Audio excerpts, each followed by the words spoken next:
esta hora le vamos a dar la bienvenida al invitado especial que habíamos anunciado el día de ayer y que está con nosotros. ¿Qué digo? ¿Precandidato? ¿Candidato? ¿Cómo digo? Candidato del Pacto Histórico y precandidato a la consulta del próximo 8 de marzo 2026. Y buenos días y feliz Navidad y feliz año. Muy buenos días, querido Iván. Bienvenido al Calentado Informativo. Ya vamos a empezar la entrevista. Vamos antes con unos titulares y ya arrancamos, querido Iván. La Jurisdicción Especial para la Paz rechazó las solicitudes de sometimiento de un exalcalde y 7 exconcejales de Coveñas Sucre. ¿Quiénes son estos, querida Karen?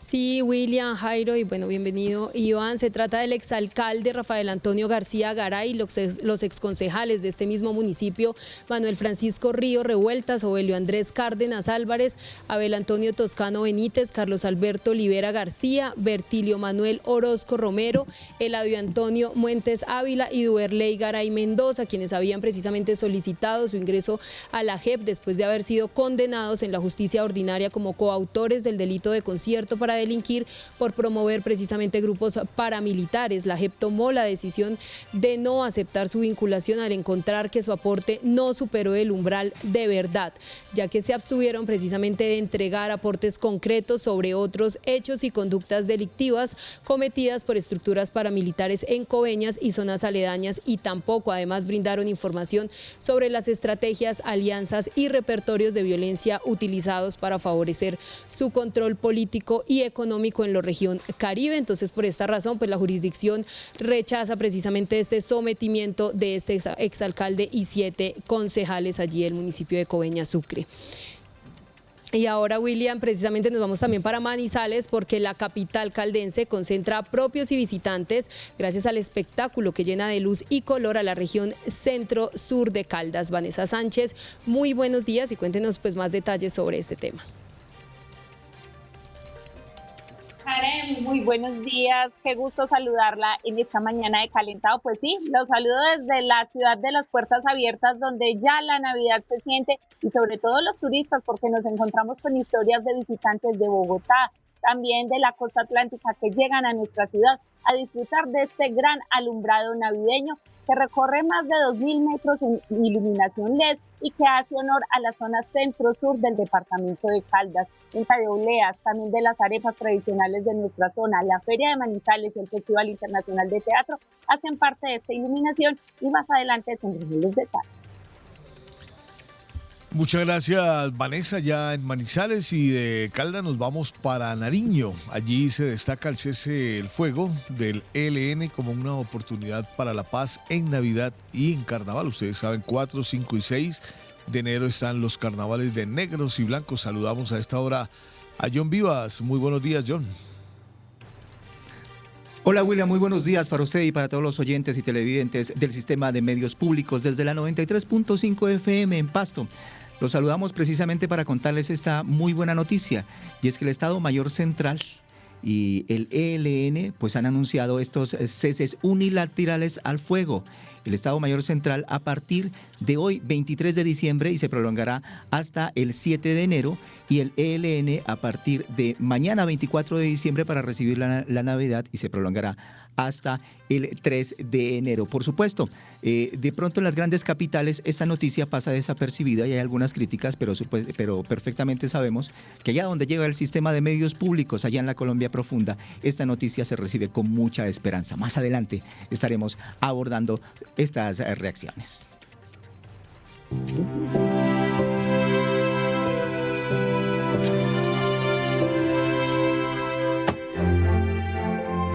¿Me ayudas con este aparato, por favor?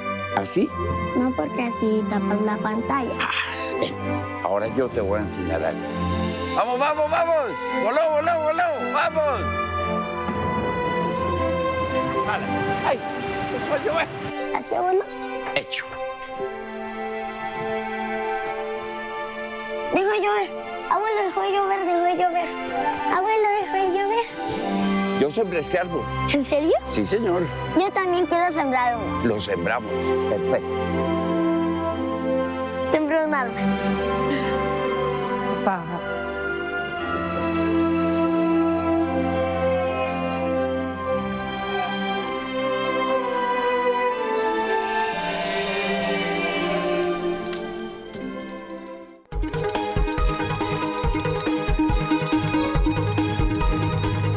en el calentado informativo Al Fogón.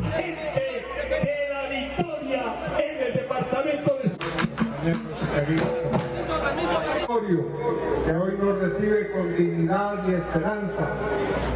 Fue hace como muchas y muchos de ustedes recordarán. En el año miles de personas llegaron contra enderezas. 7 de la mañana, 43 minutos, plaza llena, mi querido Jairo, mi querida Karen y mi querido Iván. ¿Cómo le fue allá en San Onofre, mi querido precandidato?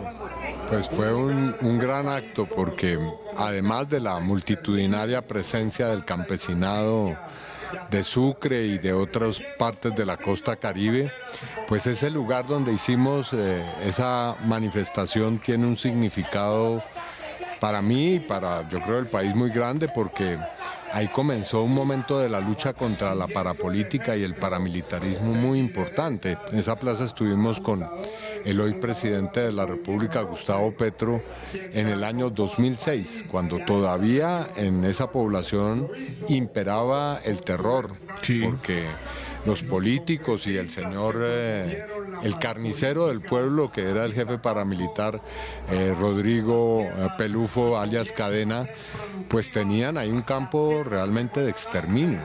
Ahí sacaban a los campesinos, los llevaban a una hacienda que queda cerca y los asesinaban, los llevaban de a 10 y dejaban a uno para que le contara al pueblo lo que estaba pasando dentro de la hacienda. Sí.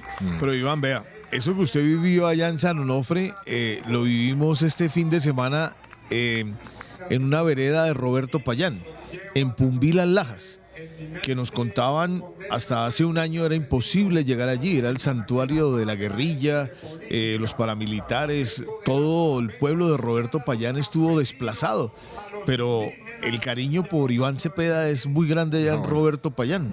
Pues yo simplemente soy a veces el receptor del afecto y de la admiración que tiene muchos sectores populares por lo que ha hecho este gobierno y por lo que ha hecho el presidente Petro, por lo que ha hecho el pacto histórico. Así que simplemente digamos que en eso me siento como afortunado en recibir tantas expresiones de simpatía, de afecto y también de decisión política, que es lo que me parece más admirable. Sí, Iván, pero a ver, ¿qué se siente de un momento a otro llegar a una plaza que está llena de gente emocionada? Porque es que yo creo que el país ha cambiado en cuanto a la política, ¿no? Y yo creo que la gente que va hoy a una manifestación lo hace con absoluto corazón y con absoluta convicción de lo que quiere para su país, ¿no? Primero, ¿cómo lo hacen? Porque esas son manifestaciones hechas con el esfuerzo de la gente, eso es fundamental decirlo. Algunos han intentado, en medio de todas esas campañas que se están llevando a cabo en contra nuestra, decir que hay ahí inmensos recursos que públicos. Se está pagando ahí. No, la gente llega con lo suyo, con su esfuerzo, con mucho sacrificio, hay que decirlo, pero va con toda la convicción y va porque sabe que lo que va es a respaldar la propuesta nuestra. Entonces, lo que me parece admirable es la manera en cómo se está haciendo política. Es decir, estamos ante un cambio de las formas de hacer política en el país. Y eso creo que vale la pena ponerlo muy claro. Sí, porque es que el fervor es una cosa maravillosa. Eso se vivía en Venezuela en un momento, pero ahora yo creo que en Colombia se está viviendo así de esa manera porque la gente no le importa coger una lancha, hacer lo que sea para llegar al sitio y estar en esa concentración, escuchar. Y además muy lindo porque cuando, por ejemplo, nos devolvimos en la lancha, la gente comentaba el discurso del presidente Petro y hablaba, no, es que este fue un discurso muy filosófico del presidente Gustavo Petro. Y eso habla de una nueva forma de la gente entender la política. No están hablando de que le dieron el tamal, que le dieron la teja, que le dieron 50.000 pesos, sino se dedican a analizar el discurso, en este caso, del presidente. Sí, porque, bueno, el presidente, por supuesto, pero en mi caso, en la campaña, lo que estamos haciendo es presentarle a la gente ideas, no consignas, no simplemente apelando a su emotividad. Yo he recibido algunas críticas porque escribo mis discursos y los quiero que la gente los escuche atentamente. Y contrario a lo que se piensa en ciertos sectores que son, a mi modo de ver, todavía bastante lejanos a lo que está pasando en los sectores sociales y populares, la gente quiere eso. No quiere más simplemente escuchar una agitación política, sino saber por qué ocurren las cosas, cómo podemos resolver los problemas, cuál es el meollo, el centro de nuestra propuesta. Y eso lo exige hoy. No es un asunto simplemente de que se nos ocurra a quienes estamos haciendo la campaña, sino que la gente nos pide claridad sobre qué queremos hacer y cómo lo vamos a hacer. Sí, es que eso de escribir el discurso además es un respeto con la gente. Seriedad, sí. Serio, claro, porque es también construir un mensaje muy coherente y contárselo a la gente, que es lo que, recogiendo un poco lo que William cuenta, hoy el campesino ya se siente reconocido, se siente como un sujeto de derecho. Creo que eso es parte de lo que ha logrado el gobierno del presidente Petro, y por eso lograr quitarle el campesinado a las fuerzas tradicionales, ¿cierto? Eso ha sido una labor maravillosa, porque se nota. El campesino, como usted lo señala, Iván, va a las manifestaciones porque se considera hoy representado realmente y que están contando con él para el futuro del país, y que ellos también tienen una voz y que ellos también tienen muchas propuestas que hacer, ¿no? Yo creo que ese es digamos, ahí es donde está la gran disputa hoy en Colombia, si se puede hablar en términos electorales, recoger ese campesinado y sacarlo en masa a que decida su futuro, ¿no?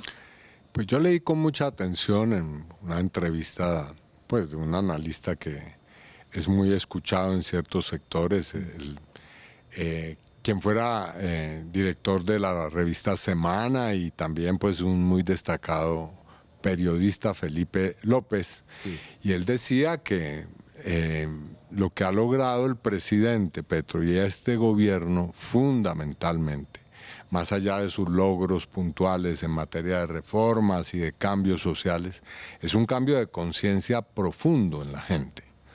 Y que eso es, bueno, para ciertos sectores, por supuesto, lo más preocupante, porque lo que se ha ido viniendo abajo es una representación de la historia de este país, de la manera en cómo la gente entendía lo que había pasado y lo que seguía pasando. Entonces ya la pobreza, la exclusión, la miseria, la violencia, el machismo, el racismo, la discriminación a los pobres, deja de ser entendido como un dato inexorable y natural de la vida del país y se va convirtiendo en lo que es. Es decir, en una forma en cómo se ha estructurado esta sociedad que es profundamente injusta y que es posible transformar. Eso es lo que a algunos más le duele. Claro. Sí.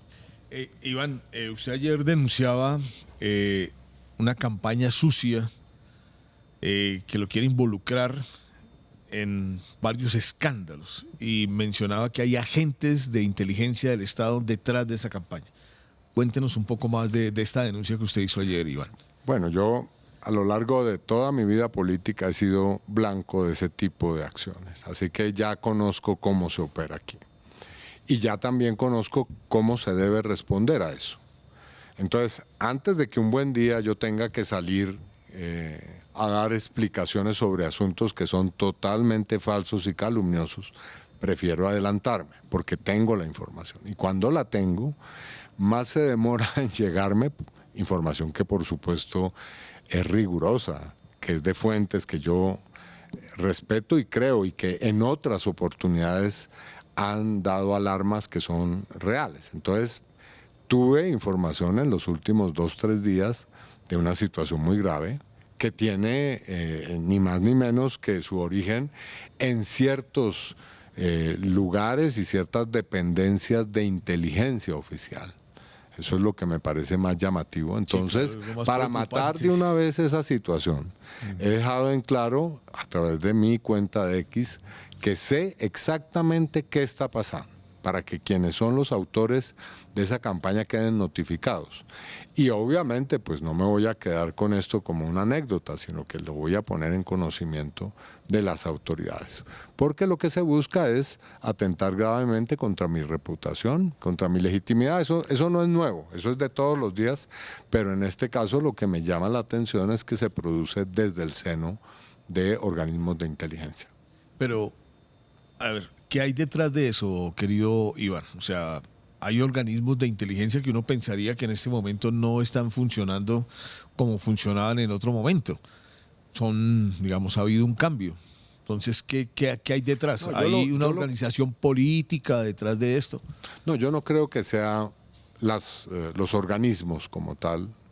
Creo que son personas o grupos de personas que aún, hay que decirlo, continúan actuando ahí y que recopilan información, la descontextualizan y la presentan, no como organismos de inteligencia ni como personas que están integrando esos organismos, sino probablemente a través de actores políticos o periodísticos. Sí, vaya uno a ver, se arma una supuesta verdad y se le suelta a cualquier medio o a cualquier periodista o a cualquier político que tiene interés electoral, y obviamente después de hecha esa acusación, el trabajo queda en manos de la víctima, o sea que es uno el que tiene que ponerse a dar las explicaciones. No, yo ya conozco cómo funciona eso. Sí, Iván, precisamente, bueno, aparte, digamos, de esta denuncia que tú hacías ayer, hemos visto, como lo has mencionado, que, digamos, a raíz del tema del juicio del expresidente Álvaro Uribe, se han venido como creando ciertas campañas, primero, digamos, como senador, como víctima dentro del proceso, pero ahora pues más como precandidato, digamos, como candidato del pacto histórico y precandidato a la consulta. ¿Qué decirle al ciudadano del común, al que está viendo precisamente en este momento el calentado frente a todas estas campañas que se han gestado? No, yo creo que aquí es necesario que sean las instituciones y organismos que están pues designados y que tienen la atribución constitucional para hacer esa clase de investigaciones las que deben ser realmente la fuente creíble de información. Pero no cualquier campaña que va apareciendo en el que se acusa a una persona de delitos o de haber cometido actos de corrupción, por ejemplo. Campañas que se pueden inventar y hacer de una manera absolutamente simple y sencilla. Basta con recopilar algunos datos y ordenarlos de cierta manera para generar un supuesto expediente. Entonces, yo durante, repito, toda mi vida política he estado sometido a esa clase de acciones que son claramente sucias y por eso prefiero de una manera muy clara advertirlas, y eso tiene efectos, por supuesto. Sí. Querido precandidato, antes, Jairito, es que están nuestros compañeros de las emisoras de la Radio Nacional y vamos a darle la voz a las regiones, mi querido Iván, que ellos siempre, claro que sí. Está San Jacinto, está Pasto, está Mesetas, Manizales y Fundación. Mi querido Robert y mi querido Sebas, ¿con quién vamos a empezar? Con San Jacinto. Bueno, adelante, compañero, en San Jacinto, lo escucha el precandidato Iván Cepeda. Muy buenos días para usted, William, para todos los televidentes y por supuesto también para el precandidato presidencial Iván Cepeda por el Pacto Histórico. La subregión de los Montes de María está conformada por 15 municipios de los departamentos de Bolívar y Sucre. Acá en San Jacinto Bolívar, los campesinos y en Montes de María están contentos por el apoyo que han contado del actual gobierno, sobre todo en el acceso a las tierras, pero están perdiendo sus cultivos, no están comercializando sus cultivos por el mal acceso, porque las vías terciarias están pésimas, en malas condiciones, y es un común denominador en cada uno de estos 15 municipios. Iván, a usted, precandidato, ¿qué estrategias utilizar para que los campesinos no sigan perdiendo sus cultivos y tengan una mejor comercialización y puedan llevar esos cultivos que tanto necesitan? Sí, gracias por esa pregunta. Yo he venido exponiendo en distintos lugares la idea de que debemos pasar de la reforma agraria a la revolución agraria. Eso puede ser simplemente percibido como un juego de palabras, pero es una concepción del mundo rural. ¿Qué hemos logrado hasta ahora en el gobierno? Hemos logrado algo que no se había podido en otros gobiernos, y es repartir una muy considerable suma o cifra de tierras que han sido compradas por el Estado y distribuidas o redistribuidas al campesinado. O también que habían sido objeto de extinción de dominio, que estaban en el fondo de víctimas y que se le han ido entregando a los campesinos. Y eso es muy importante, además porque se ha hecho sin violencia, por primera vez en la historia del país. Ahora, en segundo lugar, viene un momento decisivo, y es la tierra ya obtenida, puesta a producir. ¿Qué pasa con esa producción campesina? ¿Cómo lograr que la economía campesina se convierta en motor de la economía nacional, o uno de los motores? Y eso es lo que llamamos revolución agraria. Es decir, hay que crear unas condiciones que permitan que esa economía campesina se convierta en una economía muy competitiva. ¿Y eso cómo se logra? Pues primero dando o creando unas condiciones básicas en los municipios rurales. Debe haber vías terciarias. Sin esas vías es imposible que transiten los productos que están siendo objeto de ese desarrollo económico local. Debe haber energía eléctrica o fuentes de energía que permitan en los hogares y en las labores de producción tener eficacia. Debe haber agua. Esto es lo primero, tal vez, antes que lo otro, porque sin agua no hay vida digna. Eso lo decíamos ahora en Tierra Alta. Y, por supuesto, debe haber incentivos a la producción agropecuaria. No solamente incentivos que tienen que ver con la materia prima para esa producción, sino también que sean competitivos en los mercados los productos que se logran en esa economía campesina. Entonces, eso es lo que llamamos revolución agraria. Y es lo que vamos a profundizar en un segundo gobierno de transformación social, que es el que vamos a elegir en el 2026. Claro, casi 1 millón de hectáreas se han entregado ya por parte del gobierno de acuerdo con, valga la redundancia, el acuerdo de paz con las FARC. Y el gobierno del presidente Petro se la ha jugado a fondo. Y creo que es la mejor manera de quitarle al campesino a esa política tradicional, insisto, porque es volverlos sujetos de derecho, pero además decirles son protagonistas. Y en este mismo contexto, plantearles a ellos, si no se organizan como tal, no van a lograr a futuro unos proyectos de vida que son superante claves. ¿Le parece bien ese proceso de asociatividad que se está dando como parte de la organización campesina para lograr consolidar esos proyectos? Bueno, yo lo que diría es que más que el gobierno que esté impulsando ese proceso, sí, que también lo está haciendo, es una lucha histórica del campesinado. Y lo primero que aquí hay que reconocer es que ese campesinado, por ejemplo, Montes de María, lleva décadas luchando.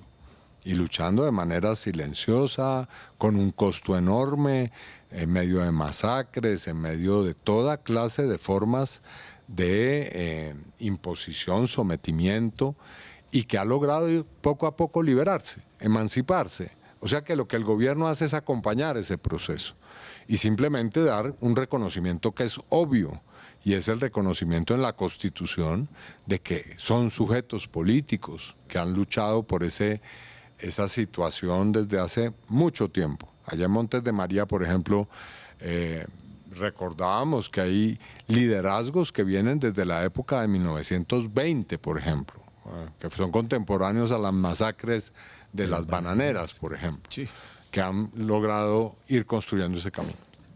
Iván, yo vengo de Nariño, de esta región allá de Roberto Payán, del Triángulo del Telembí, y realmente allá la gente está muy emocionada con el tema de la paz.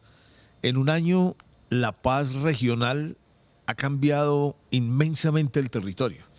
Hablábamos estos días de la importancia de lo que significa la paz para la región. Acá en Bogotá de pronto nos reímos cuando hablamos de la paz. Entonces yo le quiero preguntar a usted, porque allá toda la gente le decía al presidente, tenemos una petición, por favor no se levante de la mesa de conversaciones. Hay 2 procesos de paz, con la Coordinadora Nacional Ejército Bolivariano, que se desprendió de la Segunda Marquetalia, y con el Frente Comuneros del Sur, que se desprendió del ELN. Frente a la paz, ¿qué podemos esperar de Iván Cepeda como futuro presidente de Colombia? Lo primero es que yo, por supuesto que voy a, en mi gobierno, impulsar una política de paz seria, una política de paz fuerte, que tenga muchos componentes y que no le haga concesiones a esa idea de que dialogar o buscar en mesas de negociación que se acabe el conflicto armado es prácticamente un delito, porque en eso han ido convirtiendo el diálogo en nuestro país. Es decir, quien está sentado en una mesa de conversaciones es heredero de las FARC o es un terrorista que simplemente lo que está haciendo es una acción de complicidad prácticamente. No, la paz es una construcción imperativa en Colombia. Entonces, por una parte, dar seguimiento a los procesos que hayan mostrado resultados y que hayan mostrado eficacia durante este gobierno, y eso hay que evaluarlo con las comunidades en los territorios en primer lugar, no con los comentaristas ni con los políticos de derecha que están en el Congreso. No ese es el escenario. Obviamente con ellos tendremos nuestros debates también, pero hay que adelantar un proceso, repito, primero de valorar y examinar los resultados y sobre esa base impulsar lo que haya que impulsar y cambiar lo que haya que cambiar, pero también paralelamente realizar los procesos de transformación territorial.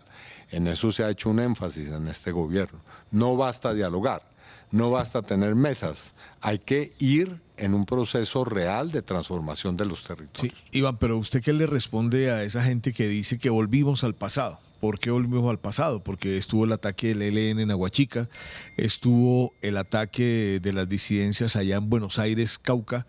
Entonces la gente o los medios empiezan a manejar esto como si regresáramos en el pasado a esos momentos en que la guerrilla de las FARC estaba sometiendo al Estado y ocupaba poblaciones, atacaba poblaciones. ¿Estamos exactamente en lo mismo? ¿Volvimos al pasado? No, el país ha cambiado sustancialmente.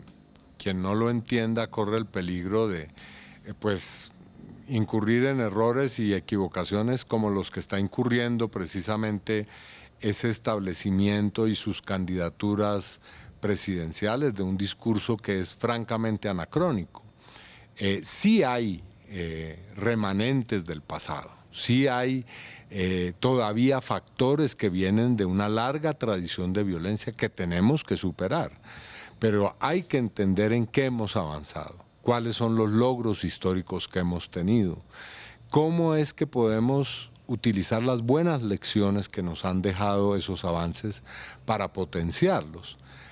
Y no simplemente decir que aquí lo único que cabe pensar como solución es una guerra eterna, un conflicto armado en el cual vamos a seguir por los siglos de los siglos contando muertes, viendo que en los territorios la única solución que ofrece el Estado es la presencia cada vez más cruenta de las fuerzas militares y de policía, llevando a esos hogares de los policías y los soldados los cadáveres de los muchachos que terminan en algún enfrentamiento, pues también sacrificando su vida o en esa estéril lucha o guerra contra el narcotráfico. Entonces, evidentemente ese no es el camino y si bien el gobierno debe tener y va a tener una política de seguridad, eso está claro, también tendrá soluciones reales a los problemas de tantas regiones del país.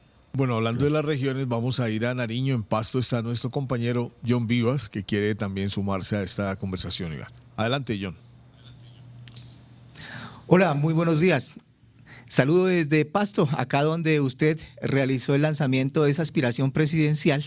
Y mi pregunta va en el sentido de que en municipios donde continúan las disputas armadas, el departamento de Nariño, digamos que ha logrado superar un poco estas etapas, pero por ejemplo en el Cauca se vive esta realidad.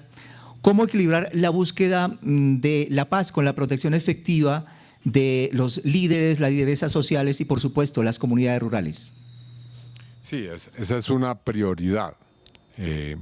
Yo creo que cualquier diálogo, cualquier intento de negociación de paz debe tener la exigencia del respeto a la población, el respeto a las comunidades, el respeto a los liderazgos sociales, a las personas que ya firmaron la paz, por supuesto. Sin eso no podemos avanzar. Así que ese mensaje es claro a los grupos armados. Pero por supuesto también se requiere hacer diálogos serios que tengan unos principios, unos cronogramas, unos métodos claramente establecidos, un comienzo pero también un final. No se trata simplemente de dialogar eternamente, hay que ver cómo esos diálogos terminan en resultados efectivos, con la implementación de acuerdos por parte del gobierno, con la participación de las comunidades. Y no solamente diálogos entre el Estado y los grupos armados, sino también cuando hay numerosos grupos en el territorio, es inevitable discutir cómo entre esos grupos también se producen acuerdos para poder pacificar la situación que hay de múltiples violencias que ponen en el centro a la población civil. Ahora, Iván, vamos a ir a nuestra emisora de paz en Mesetas, en el Meta. John Sainz, buenos días, adelante. Saludo cordial para ustedes, para toda la audiencia de Radio Nacional de Colombia, en esta convergencia, oyentes y televidentes. Precandidato, con los buenos días, saludo desde el sur del departamento del Meta. ¿En qué va a consistir ese programa anticorrupción que usted va a liderar en una hipotética presidencia, más en esta zona del país donde lastimosamente es uno de los focos principales para que no se pueda avanzar? Ya lo mencionaba mi compañero Rosenberg de San Jacinto, el campesinado clama por desarrollo en vías terciarias, clama por la no tercerización en la comercialización de sus productos, porque ellos son los que se quedan al final de cuentas con las ganancias las menos ganancias en la producción de sus productos, valga la redundancia. Y tercero, el desarrollo también en las vías. Lastimosamente Mesetas en estos momentos está incomunicado con Vistahermosa, con Uribe, con San Juan de Arama. Más de 10 días lleva un puente caído allí sobre la vía nacional y no hay respuestas todavía, precandidato. ¿Cómo avanzar hacia ese programa anticorrupción y que se vea reflejado también en las regiones? Bueno, gracias. ¿Cuál es el fundamento del programa nuestro? Es decir, ¿cuál es el tronco del cual se desprenden todas las demás políticas, las ramas de nuestro planteamiento? Bueno, el planteamiento fundamental es que Colombia debe tener una política social que permita la superación de la pobreza y la desigualdad. Sin eso no podemos pensar en soluciones a los grandes problemas del país.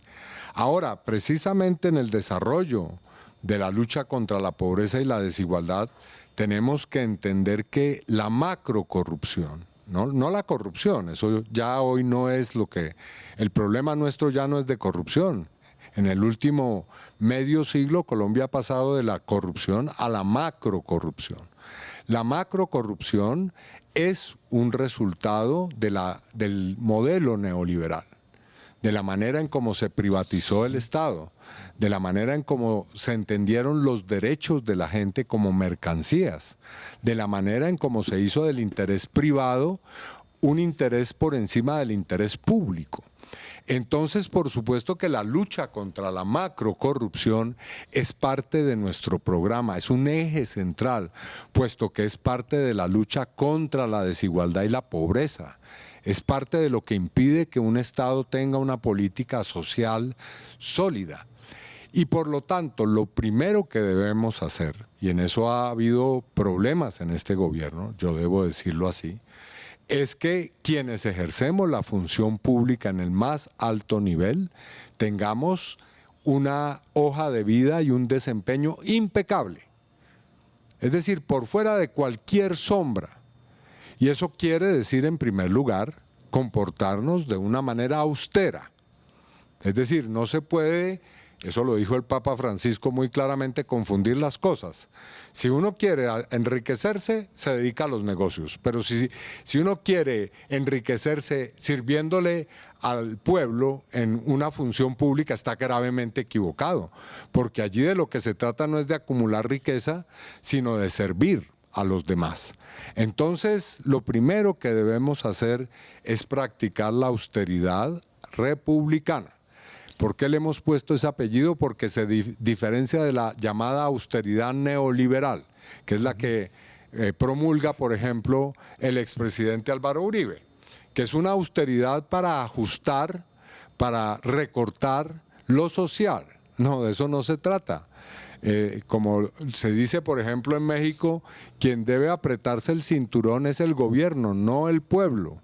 En eso consiste la política de austeridad. Entonces, vamos a ir por esa línea, vamos a crear un sistema nacional de lucha real contra, no un individuo, no digamos un grupo de personas, sino contra los grandes aparatos de corrupción que hoy funcionan en el Estado colombiano y que requieren la participación, por supuesto, del movimiento social y de la ciudadanía para poder ser eficaces como sistema. Sí, en ese contexto, senador Iván Cepeda, ¿cómo deben ser las relaciones con el sector privado? Sector privado que es fundamental, con el cual además usted se reunió y ha tenido unos diálogos francos y que pues esto preocupa a la derecha pues rotundamente, porque cómo así se van a reunir con el candidato que precisamente busca acabar con el modelo capitalista, ¿no? Es lo que plantean, la gran preocupación. ¿Cómo va a ser esa relación? Porque tiene mucho que ver también con eso que usted acaba de mencionar, el tema de la macrocorrupción. Sí, lo primero es decir que nosotros reconocemos en el empresariado, en los gremios, en los sectores productivos de la economía, por lo menos de la economía llamada formal, interlocutores a quienes respetamos y con quienes queremos construir una relación de diálogo. Es una relación cordial y respetuosa además. Entonces, dejar claro eso de entrada. Tenemos derecho a poder hacer el diálogo. Esto suena un poquito realmente casi que obvio, pero en Colombia no lo es. Tenemos derecho a hablar con los empresarios. Los empresarios no son propiedad de ninguna formación política. Y desde esa perspectiva, ese diálogo debe ser, a nuestro modo de ver, para construir las condiciones en que Colombia sea un país cada vez más próspero no solamente para algunos, sino para todos. Y eso es perfectamente posible, porque Colombia es un país que tiene una condición privilegiada en materia de sus recursos, en materia de sus potencialidades como nación. Entonces, la lucha contra la pobreza, el acabar con la pobreza, no es un problema de los pobres, es un problema de toda la nación. Y si eliminamos la pobreza, y si Colombia es una sociedad menos desigual, o absolutamente no desigual, justa, pues obviamente todos vamos a ser más prósperos, comenzando por los empresarios. Y ese planteamiento que parece obvio, tenemos que discutirlo. Y es por eso que pone tan nerviosos a quienes no quieren que se acabe la desigualdad y la pobreza, pues que dialoguemos con los empresarios. Sí. Iván, le quiero comentar una conversación que estaba escuchando en la lancha que íbamos hacia Barbacoas. Decían ahí varios participantes en esa actividad del presidente Gustavo Petro lo siguiente, comentando un discurso suyo. Decían que usted ya no estaba hablando de la constituyente, sino que estaba apostándole a que fuera posible que hubiera una mayoría del progresismo, de la izquierda, en el Congreso de la República. ¿Es así? ¿Usted ya no le apuesta a asamblea constituyente sin usted la apuesta que se puedan lograr las mayorías en el Congreso de la República, que al final se vuelve casi que lo más importante, porque si no se logra esa mayoría en el Congreso de la República, ganar la presidencia se vuelve exactamente lo mismo que estamos viviendo hoy, que se frenan en el Congreso absolutamente todas las reformas sociales? Bueno, lo primero es que lo más importante es el poder constituyente. No, aquí hay un juego de palabras que es importante aclarar.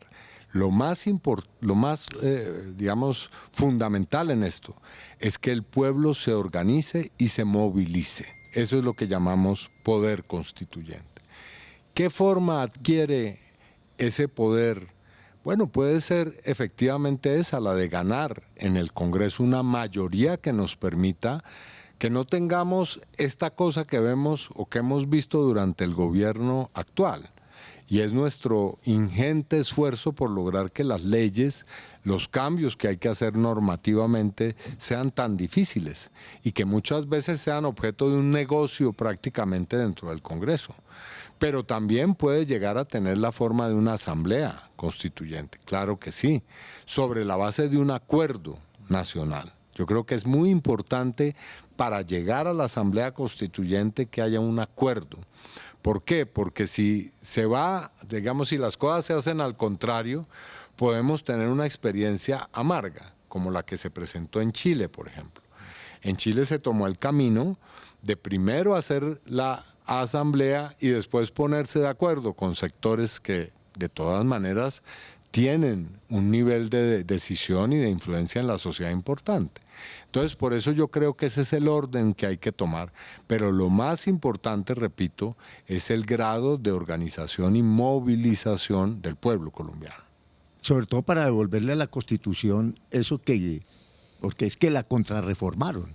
Realmente la Constitución del 91 hoy está casi unos 60, 70 artículos de la Constitución han sido reformados y le han quitado ese carácter de Constitución de Estado social de derecho y la han menguado notablemente. Entonces yo creo que plantearse una constituyente es recoger otra vez esos mandatos del pasado y volver los derechos y volverlos otra vez vigentes, ¿no? Más allá de las normas, la Constitución es una norma y es muy importante porque es la norma suprema, y de los mecanismos como la Asamblea, lo más importante es el ejercicio político real de los derechos, que es, digamos, lo que en últimas cuenta, que la gente no solamente pues tenga escritos los derechos en la Constitución, sino que los ejerza en la vida real y que sea consciente de que tiene derechos, que pueda exigirlos, que pueda ejecutarlos. Eso es lo fundamental. Entonces, la manera en cómo eso se puede hacer normativa, jurídica o políticamente está en dependencia del nivel de conciencia para el ejercicio de los derechos y las libertades que tiene la gente. Sí, Iván, hasta ahora precisamente está conectada ya también nuestra compañera Vanessa Sánchez en Manizales, que también pues se une a esta conversación. Vanessa, adelante. Muy buenos días, precandidato, y en la mesa de trabajo también un saludo desde el eje cafetero. Precandidato, tengo una pregunta. ¿Qué acciones concretas propone para frenar la violencia y recuperar la seguridad, sobre todo en corredores viales, como en nuestro caso entre el departamento de Risaralda y el Chocó, que hoy afectan al eje cafetero? Sí, por supuesto que aquí hay acciones muy diversas. Primero, por supuesto, hay que atender a través de acciones de seguridad las situaciones que se están presentando a diario. Es necesario que se reúnan las autoridades, si es posible todos los días, para ver cuál es la situación que hay, resolver los problemas, atender fundamentalmente la protección de la población, como lo ha hecho este gobierno como prioridad. Pero hay medidas que son mucho más estratégicas. Hay que buscar, repito, porque esto es esencial, acabar con las causas que tienen esos hechos de violencia. No quedarse simplemente en los efectos. Y eso requiere, por supuesto, resolver los problemas de fondo. ¿Por qué el narcotráfico hoy es lo que es? ¿Por qué la minería ilegal es hoy lo que es? ¿Por qué en torno a esas economías gira el poder de ciertas estructuras? Bueno, porque hay la necesidad, o mejor, para contrarrestar eso hay la necesidad de que surjan maneras de desarrollo territorial, de atención de las necesidades de los jóvenes, por ejemplo, distintas. Es decir, si los jóvenes la única opción que tienen en los territorios o en la periferia de las grandes ciudades es para poder sobrevivir y para poder tener un ingreso, ingresar a un grupo armado, no vamos a poder resolver el problema. Necesitamos generar transformaciones paralelamente a la atención diaria y cotidiana de los problemas de seguridad en los territorios. Sí, Iván, yo quiero que hablemos de un tema, usted mencionaba precisamente algo hace unos minutos y era que como ese tema de la relación con los empresarios colombianos no es una relación precisamente solo de la oposición, solo de la derecha, y tenemos precisamente en este momento todo el tema de las relaciones con Estados Unidos. Vemos pues una posición clara del gobierno de Donald Trump, del mismo presidente Donald Trump. Vemos también personas de la oposición, personas de derecha que han viajado a Estados Unidos a tener esas relaciones. ¿Cómo serán todas las relaciones de ser pues usted presidente de la República con Estados Unidos y pues en un momento digamos tan importante como el que estamos viviendo?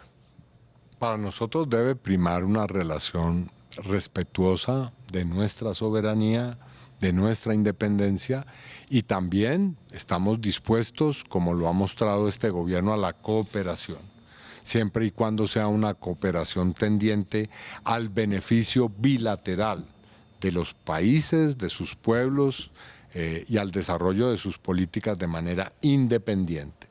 Así que en ese terreno vamos a plantear la discusión, el diálogo, ojalá, con el gobierno sea cual sea en Estados Unidos.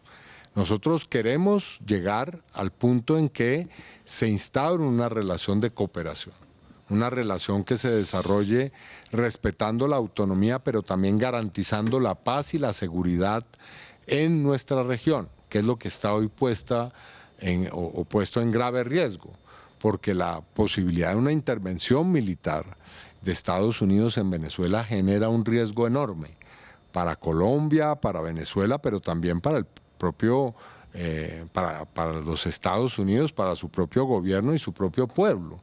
Es claro que una guerra en el hemisferio occidental y en nuestro continente podría generar dinámicas que tienen pues unas consecuencias que son imprevisibles.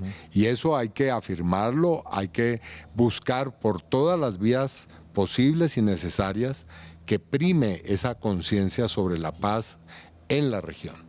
Iván, ¿usted está tranquilo? ¿Siente que hay condiciones, garantías desde el sistema electoral colombiano para que las elecciones del 2026 sean limpias? Le pregunto esto porque hay una de las firmas que va a participar en el proceso electoral en Colombia, que participó en el proceso electoral en Honduras y pues vea, ya llevamos bastante tiempo y todavía no sabemos quién es el presidente en Honduras. ¿Usted se siente con garantías? ¿Cree que hay garantías en este momento para que las elecciones del 2026 sean transparentes? Nosotros somos muy respetuosos, por supuesto, de los procedimientos democráticos, pero precisamente por eso queremos que se respeten por todos. Y por eso es que estamos creando un dispositivo muy serio para que en las próximas elecciones el pacto amplio y el pacto histórico tengamos la mayor posibilidad de verificar tanto el escrutinio como el resultado electoral. Porque ya hemos tenido en el pasado experiencias muy amargas. Y para eso, lo único que podemos hacer en este momento es garantizar que desde nuestro movimiento, miles, decenas de miles de personas nos ayuden a controlar, a verificar la manera en cómo se produce el escrutinio. Así que estamos llamando a que nos acompañen muchas personas que sean testigos electorales y a muchos juristas para que hagan parte de una unidad de trabajo que funcione en la registraduría para que, si es el caso, podamos impugnar los resultados puntuales o, pues si es necesario, también resultados mucho más amplios con relación a lo que van a ser tanto los resultados de la consulta del Congreso el 8 de marzo, como también las elecciones de primera y segunda vuelta, si llegamos a tener segunda vuelta. Y el vamos a ganar en la primera. Iván, el injerencismo de Estados Unidos, porque seguramente va a ocurrir. El señor Trump no tiene límites.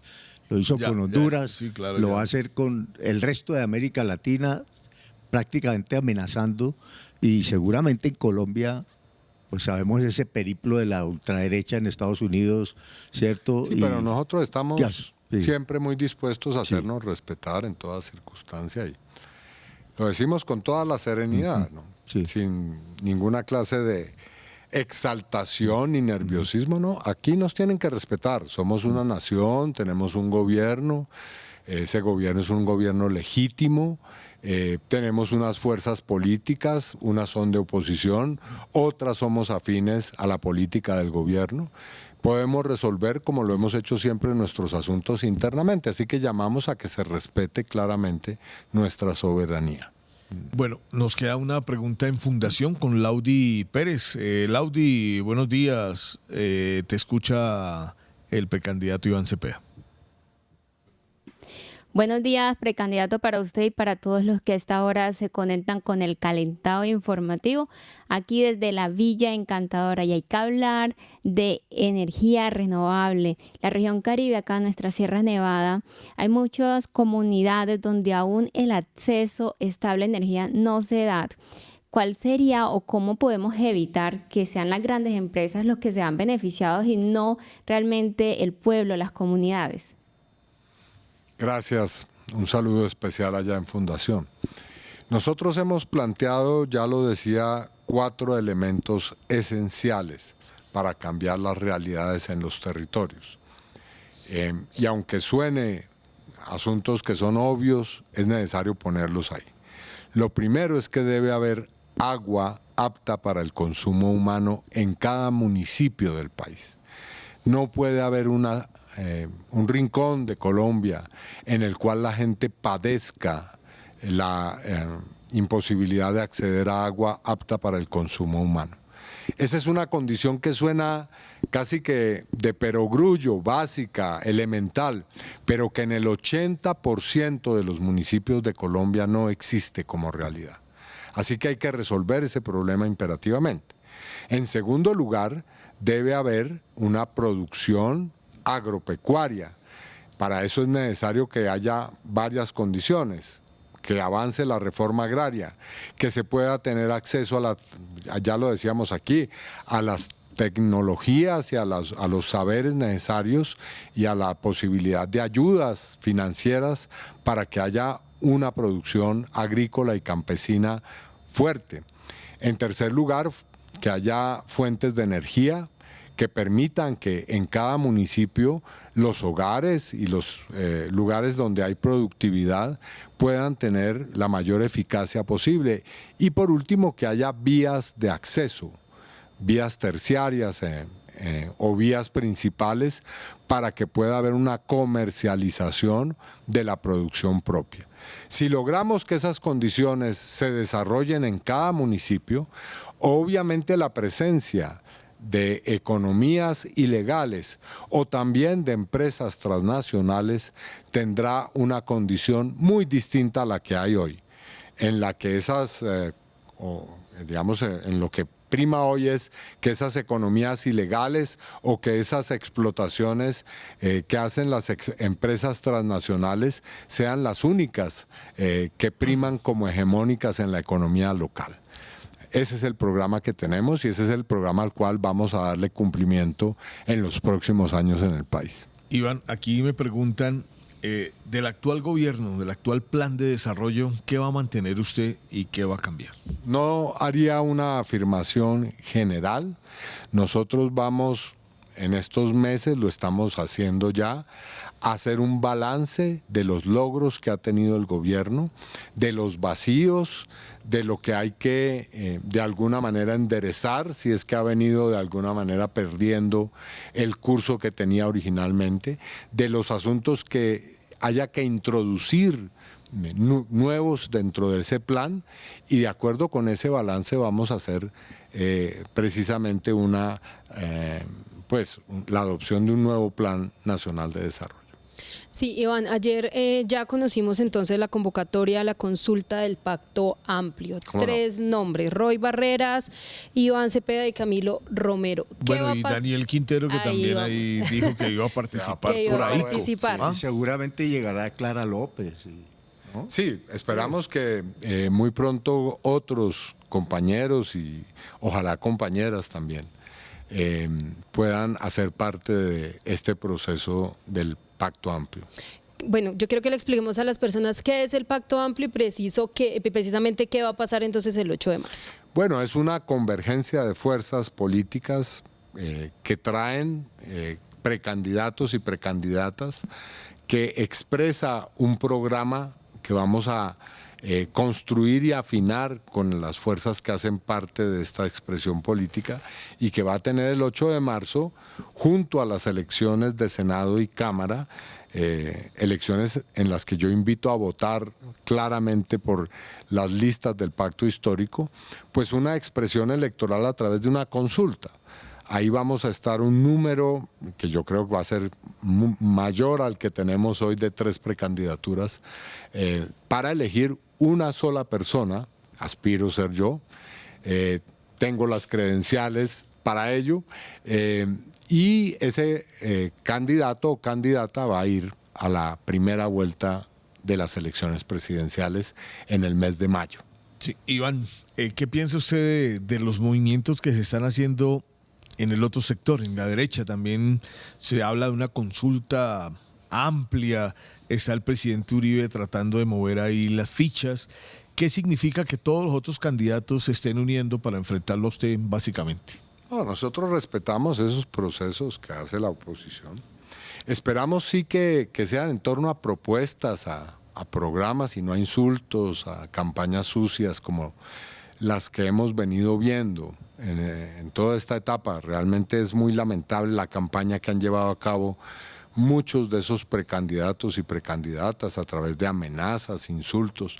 No, esperamos que tengan ideas con las cuales podamos nosotros controvertir seriamente, y sobre todo soluciones, porque vemos una inmensa riqueza de agravios contra el presidente, contra el gobierno, y casi nulas las propuestas frente a los problemas del país. Siempre se habló de cómo es todos contra tan, entonces ahora todos son contra Iván.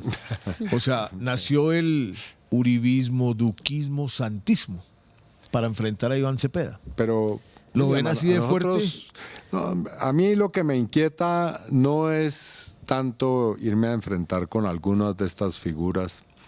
Además, porque hemos controvertido mucho. A mí me dicen que cuándo voy a debatir. Pues eso es lo que he hecho los últimos 40 años. Lo que me interesa es hablarle a la gente, al pueblo colombiano. Eso sí es lo que me quita el sueño. Que la gente entienda cuál es nuestro proyecto, qué queremos, y que, como lo está haciendo en tantas partes del país, salga multitudinariamente a las plazas a expresar ese respaldo y a escuchar lo que tenemos que decirle. Eso es lo que es fundamentalmente mi campaña. Mi campaña no es una batalla campal con un señor que dice que quiere destriparnos, o con la otra señora que nos insulta todos los días. Bueno, no, eso no es lo mío. Lo mío es un diálogo serio con el pueblo colombiano. Toco Iván, se diría, todos contra Iván. Todos contra Pero bueno, bueno, pero yo sí, eso es lo que he vivido toda mi vida, así que no tengo problema. Yo ya sí, tiene callo. Tiene callo para eso, sí. Todos esos sectores, con ellos me he visto en múltiples escenarios, en el Congreso, en los estrados judiciales, en las discusiones diarias, así que ojalá cambien un poco ese comportamiento, esa conducta, para que tengamos realmente un diálogo, espero yo, o si no, un debate serio.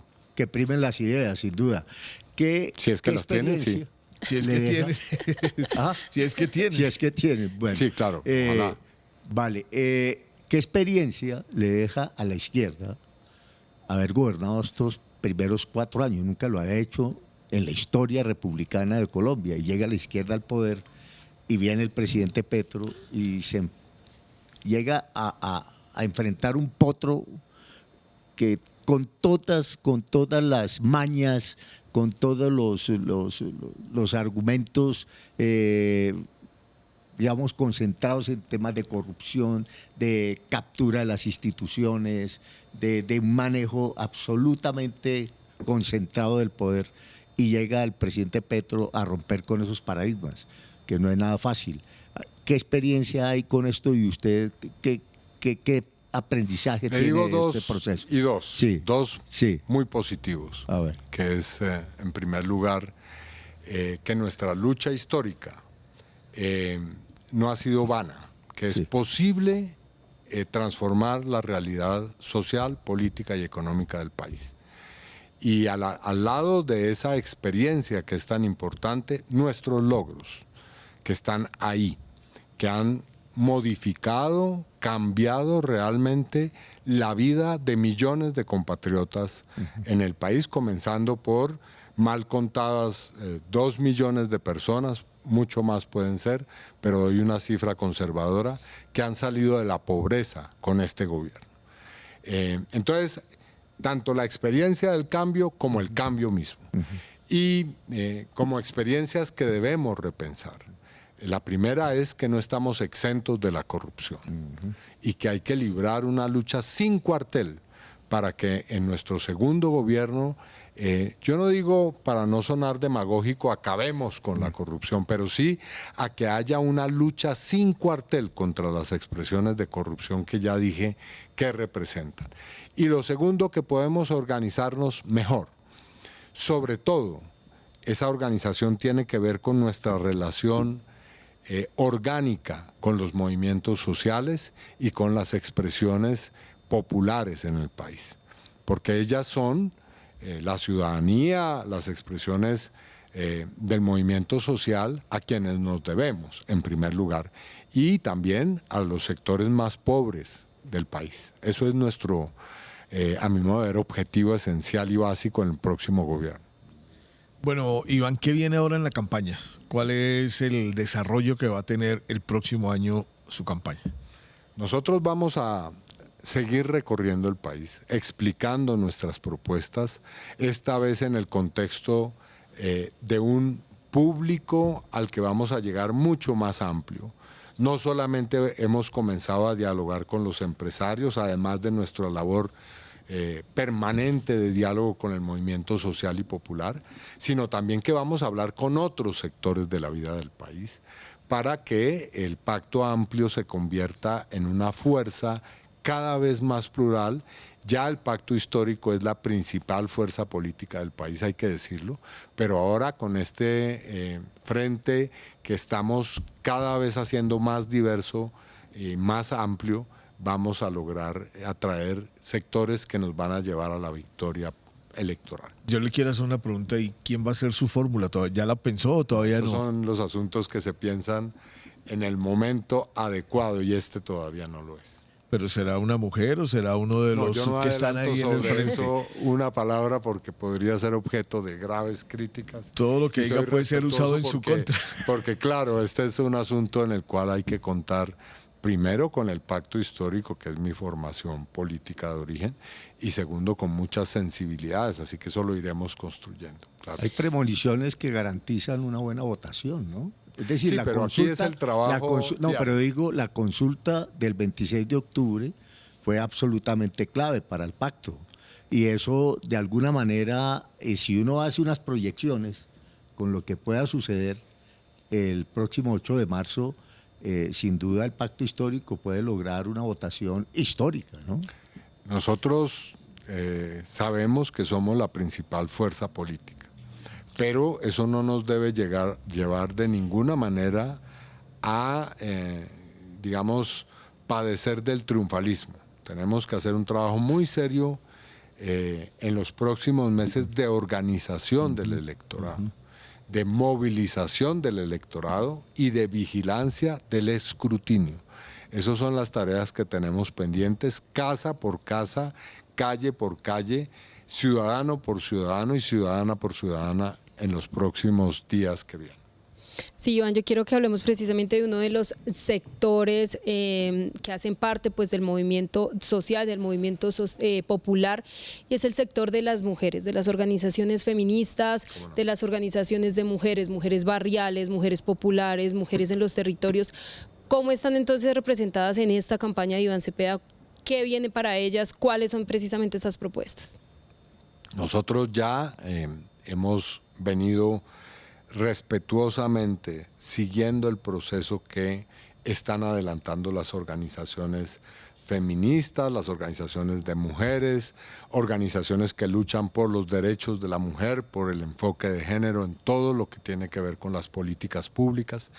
Y ese proceso va a desembocar en las próximas semanas en nuestro encuentro para discutir, hablar, dialogar y construir conjuntamente con las mujeres el planteamiento de esta segunda fase de gobierno. Para nosotros eso es básico, es fundamental. Ninguna política que no cuente con esa dimensión puede ser considerada una política seria.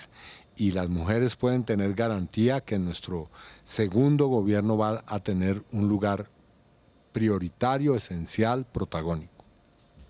Bueno, Iván, estamos el 23 de diciembre. ¿Cuál es su mensaje de Navidad, de Año Nuevo a los colombianos?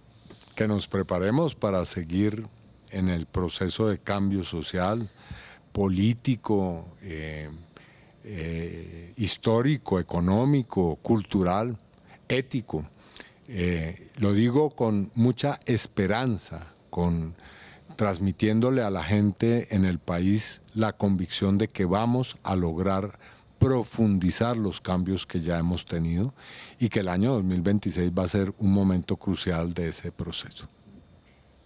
Bueno, mi querido Iván, pues muchas gracias por estar acá, por darnos este tiempo. Este generoso espacio, muchas gracias. No, a usted, Iván, gracias por venir, ¿no? Pues, claro.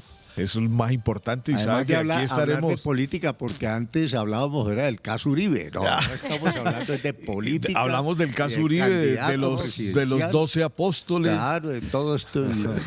De todo eso. ¿Cómo cambia nuestra polémica sigue ya en otros planos, pero por supuesto que la extrema derecha es una realidad política y frente a ella tenemos un debate. Lo seguimos desarrollando.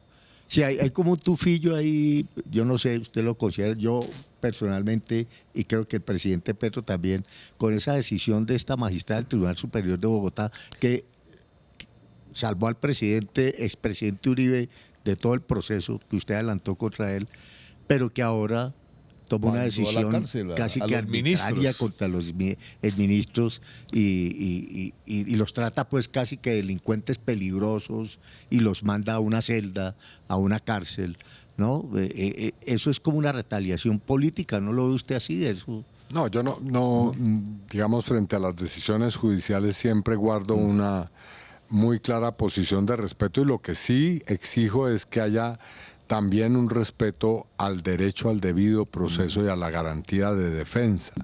Y por supuesto que cualquier decisión judicial es apelable y que estoy seguro la defensa de los exministros va a tomar ese camino de la apelación para presentar argumentos que puedan controvertir ante la propia justicia pues lo que se haya hecho de manera arbitraria. Bueno, querido Iván, pues muchas gracias de verdad por este tiempo, por ser uno muy generoso para terminar este año y lo esperamos en el 2026. A esta importante casa informativa, realmente informativa y periodística del país. Bueno, a pesar de que por ahí nos quieren cerrar, sí, ¿no? Pero bueno, esperamos que en el próximo gobierno la censura, progresista... ¿no? Tanto que se habla de censura, bueno... Hay que luchar contra los intentos por acabar contra la libertad de expresión pública, que es muy importante, como la alternativa también. Claro que sí, bueno, pues muchas gracias a Iván Cepeda por estar aquí en el Calentado Informativo. ¿No? Feliz Navidad, feliz año. Sí. Y bueno, esperamos que nos veamos el 2026 por acá seguidito, ¿no? Y por allá también en las regiones. Bueno, muchas gracias, claro que sí, ahí estaremos. Bueno, muchas gracias a Iván Cepeda. 8 de la mañana, 47 minutos en el Calentado Informativo.